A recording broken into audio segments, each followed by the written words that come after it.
Sweet smelling fragrance you give to your Father. Yes. My God. Hallelujah. What comes from your heart is what penetrates his nostrils. Woo! We don't want Jesus. to penetrate his nostrils with anything that's a stench, anything that's foul. Sometimes we forget that God does not have to accept our worship.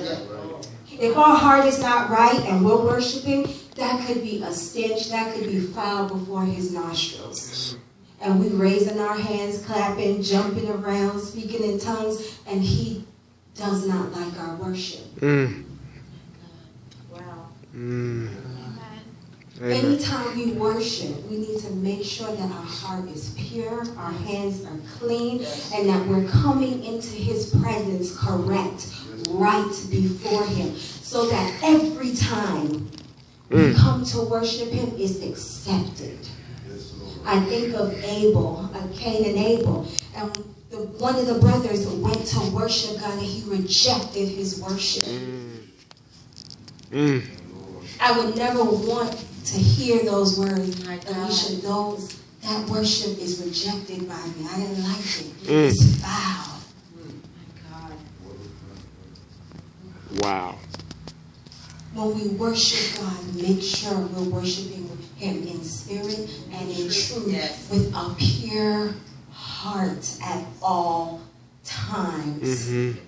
I thought about a scripture, 1 Samuel, when Samuel anointed Saul. And when I was reading the text, it asked, how have we fallen from the heart of worship? And that's our disobedience to God. And Saul disobeyed God. And God rejected Saul. Jesus. Even after he anointed him.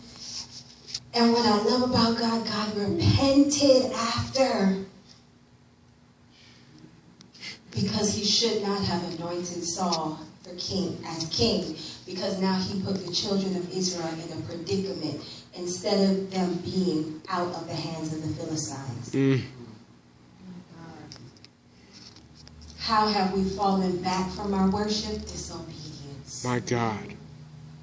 A heart of worship, we have to always be obedient to the voice of God. And that takes training, that takes ear training, that takes heart training, that takes sitting before God, pouring out to God so he can pour his love out on us. Make sure we go to his presence, in his presence, with a clean heart, a pure heart that is fragrant worship to our Father. Like Prophetess Trina said, just because he is God. Just because he is worthy of all worship, of all praise, all glory belongs to him. When you just think about his goodness and all that he has done for us. Just because. Amen.